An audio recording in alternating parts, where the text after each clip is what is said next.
Death. It's a mystery that has captivated humanity since the dawn of time. What happens when we breathe our last? Where does our essence go? The unknown beckons, filled with both fear and fascination. Across cultures and throughout history, spiritual traditions have sought to answer these profound questions. They offer glimpses into the afterlife, each with unique perspectives and beliefs.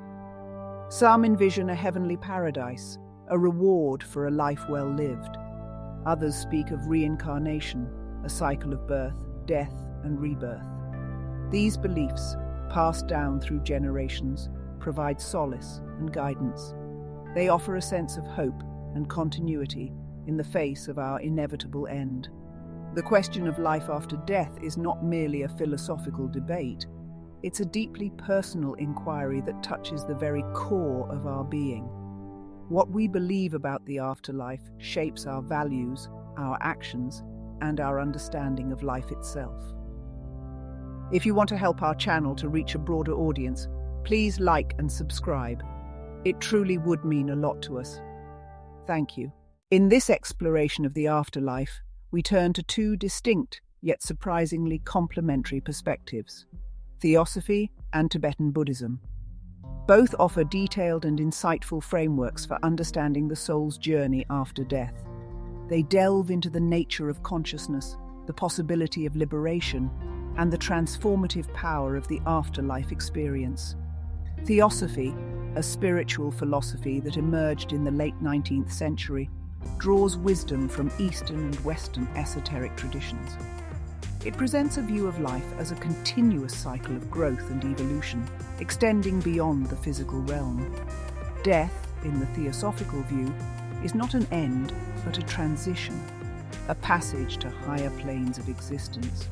The Tibetan Book of the Dead, known as the Bardo Thodol, offers a different yet equally compelling perspective. Rooted in Tibetan Buddhism, it serves as a guidebook for the deceased, illuminating the path through the Bardo, the intermediate state between death and rebirth. This ancient text, steeped in mystical imagery and profound wisdom, describes the experiences and challenges that await the consciousness after death. While Theosophy and the Tibetan Book of the Dead arise from different cultural and spiritual backgrounds, they share a common thread. Both emphasize the continuity of consciousness, the importance of spiritual development, and the potential for liberation from the cycle of birth and death. Theosophy, with its roots in ancient wisdom traditions, offers a unique perspective on the afterlife. It paints a picture of death not as an ending, but as a transition, a passage from one state of being to another. Imagine, if you will, a butterfly emerging from its chrysalis. Death, in the theosophical view, is much like this metamorphosis. The soul, no longer bound by the physical body, embarks on a journey through unseen realms. At the moment of death, Theosophy teaches, a separation occurs. The physical body, our earthly vessel, is left behind, while the soul, the essence of who we are, begins its ascent to higher planes of existence. This separation is not a sudden or jarring event, but rather a gentle untethering, a gradual release from the material world. This ethereal essence, the soul, is not a singular entity, but rather a composite of different principles or sheaths. Theosophy speaks of the astral body, the emotional and mental body, and the higher self, each with its own unique vibration and purpose.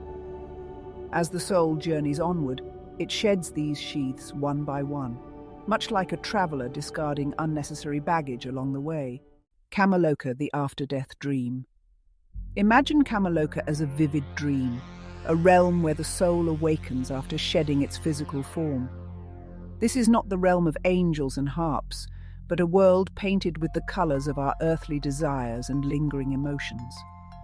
Theosophy teaches us that upon death, the soul, still clothed in its astral body, enters this ethereal plane.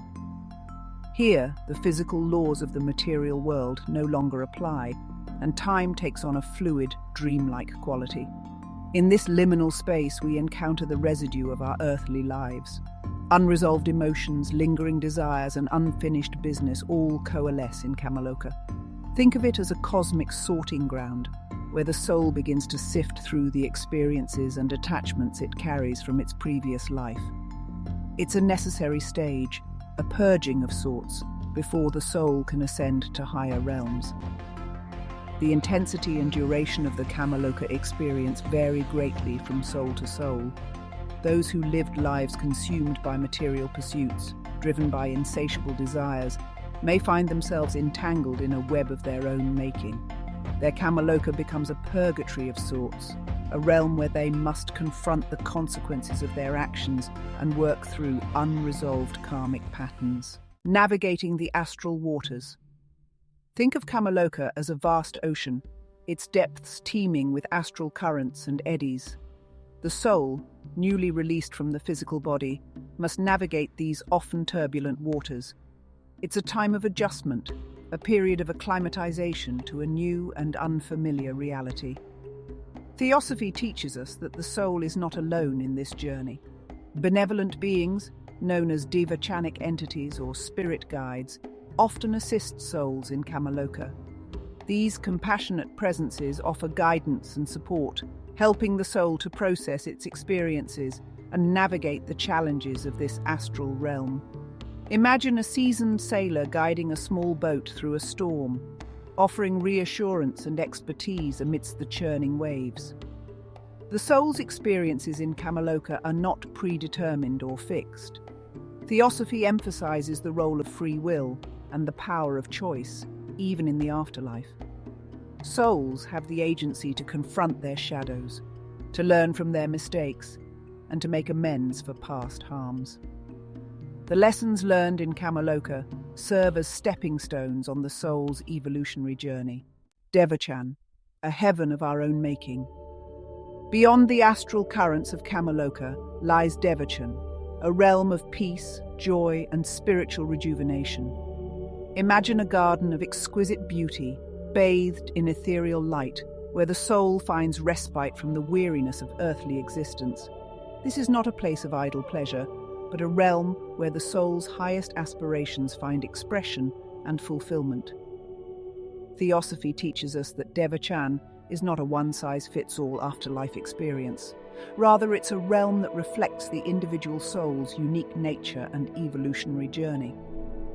Think of it as a tailor-made heaven, a realm where the soul's noblest thoughts, aspirations, and creative impulses manifest into vibrant realities.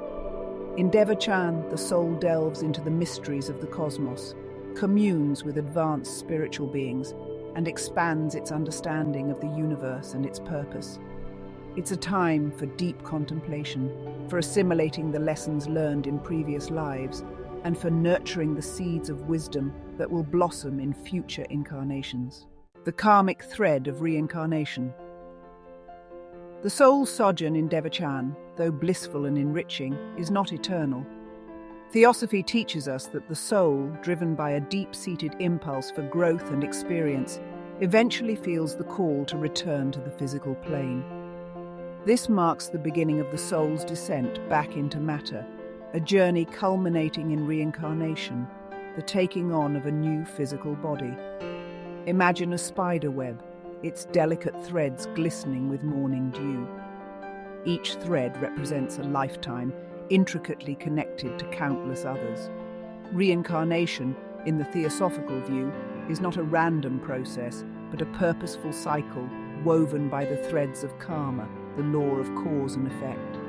The circumstances of our birth, our talents and challenges, are not merely matters of chance, but rather reflections of our past actions and the lessons our souls have chosen to undertake.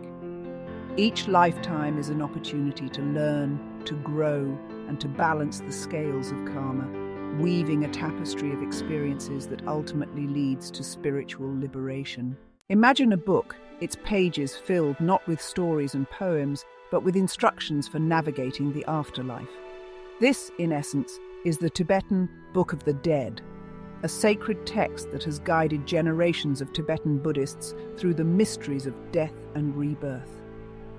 Known in Tibetan as the Bardo Thodol, meaning liberation through hearing. During the intermediate state, this ancient text serves as a spiritual compass for the deceased, illuminating the path through the bardo, the transitional state between death and rebirth. Unlike other religious texts that focus on heaven and hell, the Tibetan Book of the Dead presents a more nuanced and experiential view of the afterlife. It doesn't dwell on rewards or punishments, but rather offers a detailed roadmap of the soul's journey through the bardo, highlighting the opportunities for liberation that arise at each stage. Imagine a skilled mountain guide, pointing out hidden paths and treacherous crevasses, helping the climber navigate the perilous yet awe-inspiring terrain. The Tibetan Book of the Dead is not meant to be read passively, but rather experienced as a vibrant and interactive guide. Traditionally, it is read aloud to the dying or recently deceased, its words washing over them like waves, carrying whispers of wisdom and guidance. The text's vivid descriptions of the bardo experiences, its prayers and mantras, are intended to awaken the deceased's consciousness, helping them to recognize their true nature and navigate the challenges of the afterlife. Born in the mystical heights of the Himalayas, the Tibetan Book of the Dead carries the wisdom of an ancient culture steeped in spiritual practices and a profound understanding of life and death. Its origins can be traced back to the 8th century CE, attributed to the Indian Buddhist master Padmasambhava, who is revered as the second Buddha in Tibetan Buddhism. Legend has it that Padmasambhava concealed these teachings as termas, hidden treasures to be discovered by destined individuals at a later time. The text, as we know it today, was compiled in the 14th century by Kamaloka, a renowned Tibetan Buddhist master.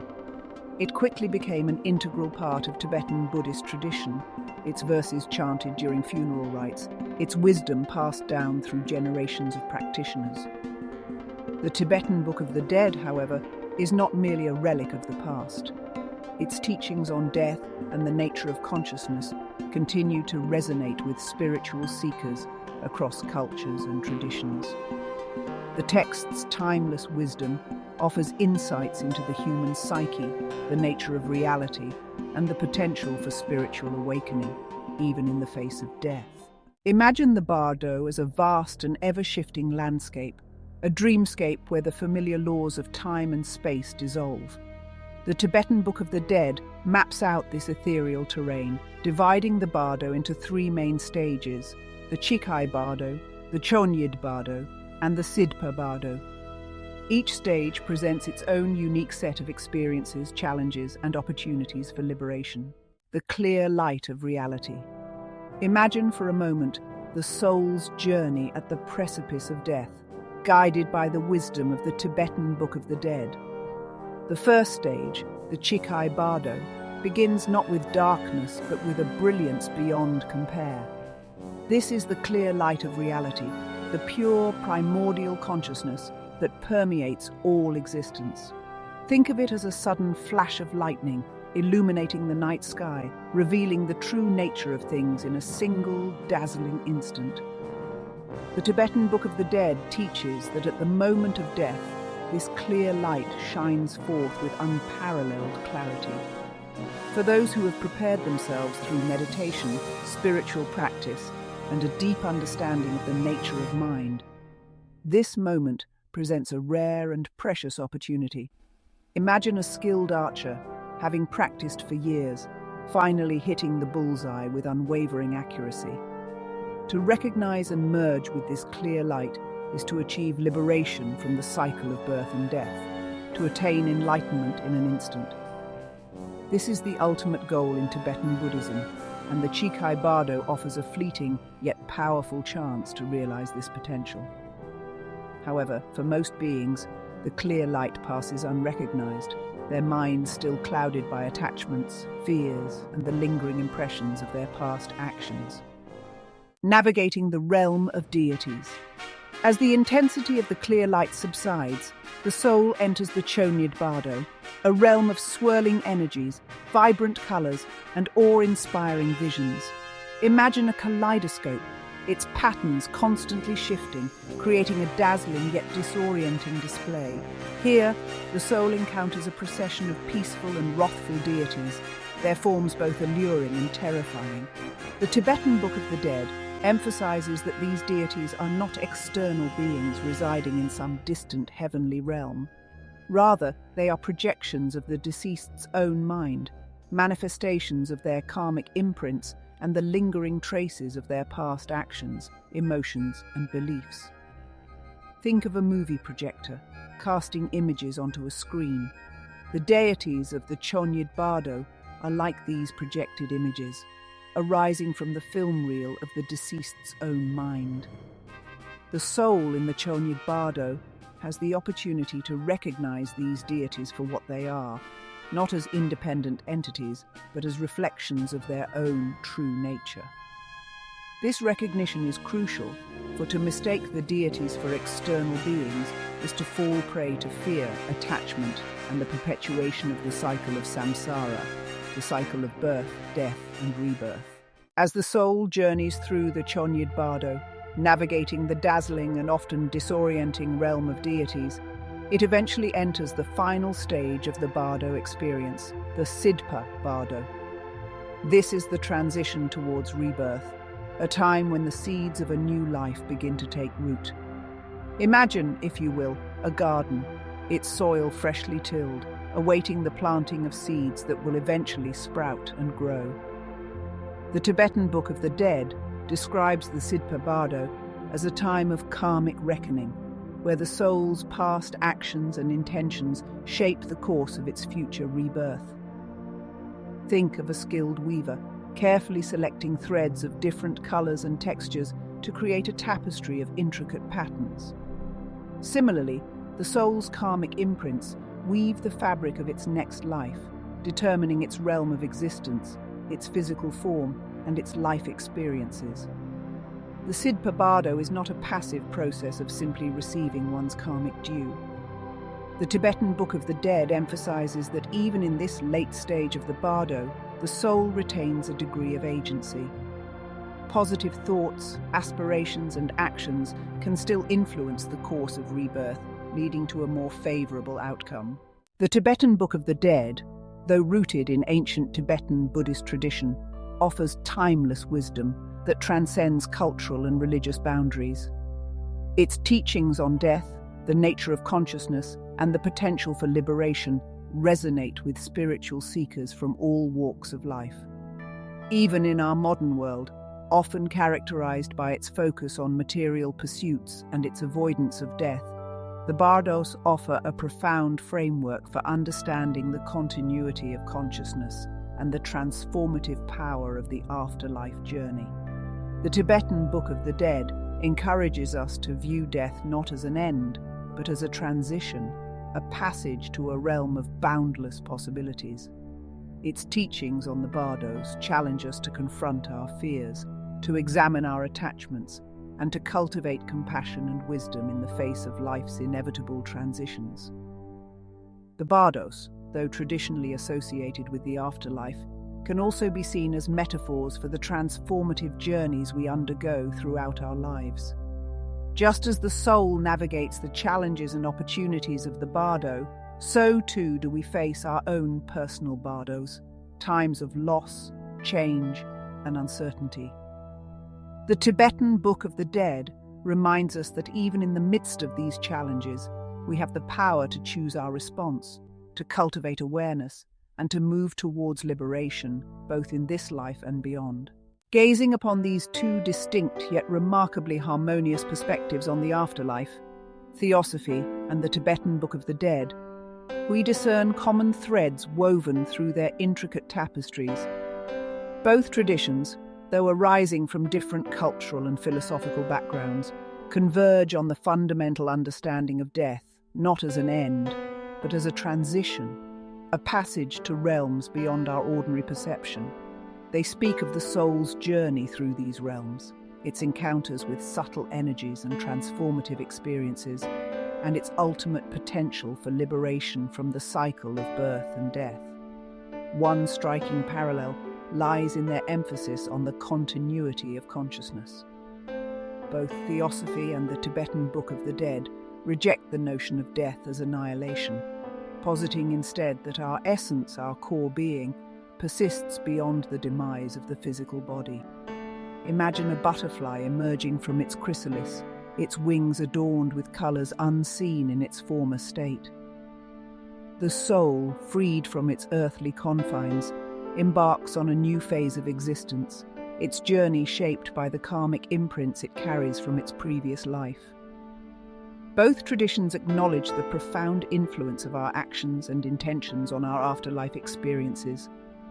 Just as a skilled gardener tends to their seeds, nurturing their growth and determining their eventual fruition, so too do our thoughts, words, and deeds sow the seeds of our future destinies.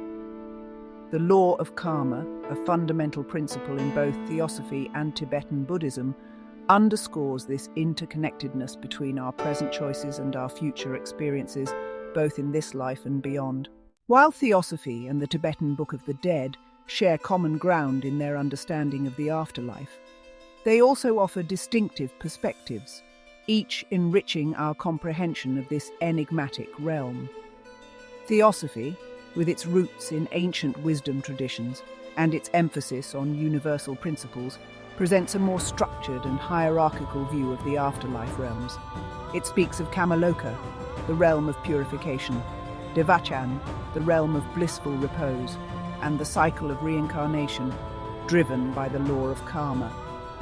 The Tibetan Book of the Dead, on the other hand, while acknowledging the influence of karma, emphasizes the fluid and experiential nature of the bardo, the intermediate state between death and rebirth. It describes the soul's encounters with peaceful and wrathful deities, its navigation through dazzling and often disorienting visions, and its ultimate potential for liberation through recognition of the true nature of mind. Imagine a traveller navigating a vast and ever-changing landscape, its paths winding through dense forests, across treacherous ravines, and towards breathtaking vistas. Theosophy, with its emphasis on the astral body and its journey through specific afterlife realms, offers a more externally focused perspective. The Tibetan Book of the Dead, in contrast, delves deeper into the inner landscape of the mind, highlighting the transformative power of awareness and the potential for liberation through direct experience of the nature of reality. Theosophy and the Tibetan Book of the Dead, these two beacons from distant spiritual landscapes, illuminate the path through the valley of death with their compassionate wisdom. They assure us that death, often perceived as an impenetrable wall, a terrifying abyss, is but a transition, a doorway to realms beyond our current comprehension. Like a caterpillar transforming within its cocoon, unseen yet teeming with life, our essence endures beyond the confines of the physical form. Both traditions, though distinct in their language and imagery, converge on the understanding that consciousness persists beyond the demise of the physical body. Death, they teach, is not an annihilation of self, but rather a shedding of the material garment, a liberation of the soul to embark on a new phase of its eternal journey. Imagine a bird taking flight, its wings catching the wind, soaring above the familiar terrain, its perspective forever changed. These ancient teachings, whispered across generations, offer solace and guidance in the face of life's greatest mystery. They remind us that death, though often feared, is an integral part of the grand cycle of existence, a catalyst for transformation and growth. Just as the setting sun gives way to the promise of a new dawn, so too does death usher us into a realm of infinite possibilities. The wisdom embedded within Theosophy and the Tibetan Book of the Dead extends beyond the realm of the afterlife, offering profound insights into the art of living. By contemplating the impermanence of our physical existence, by familiarizing ourselves with the landscapes of the afterlife as depicted in these traditions, we gain a fresh perspective on the preciousness of this life and the importance of aligning our actions with our highest aspirations. Imagine a skilled archer, meticulously aiming their arrow, their focus unwavering, their every movement imbued with purpose. To live with death in mind is to approach life with this same level of intentionality, recognizing that each thought, word, and deed plants a seed in the garden of our future experiences, both in this life and beyond. The Tibetan Book of the Dead, with its vivid descriptions of the Bardo realms, encourages us to cultivate mindfulness, to recognize the illusory nature of our perceptions, and to loosen the grip of attachment to fleeting pleasures and worldly possessions. Theosophy, with its emphasis on the law of karma and the soul's evolutionary journey, inspires us to live ethically, to cultivate compassion, and to strive for spiritual growth as the ultimate purpose of our existence. By integrating these timeless teachings into our daily lives, we can navigate the challenges of the human experience with greater awareness, purpose, and compassion, embracing death not as an end, but as a profound transition in the eternal journey of the soul.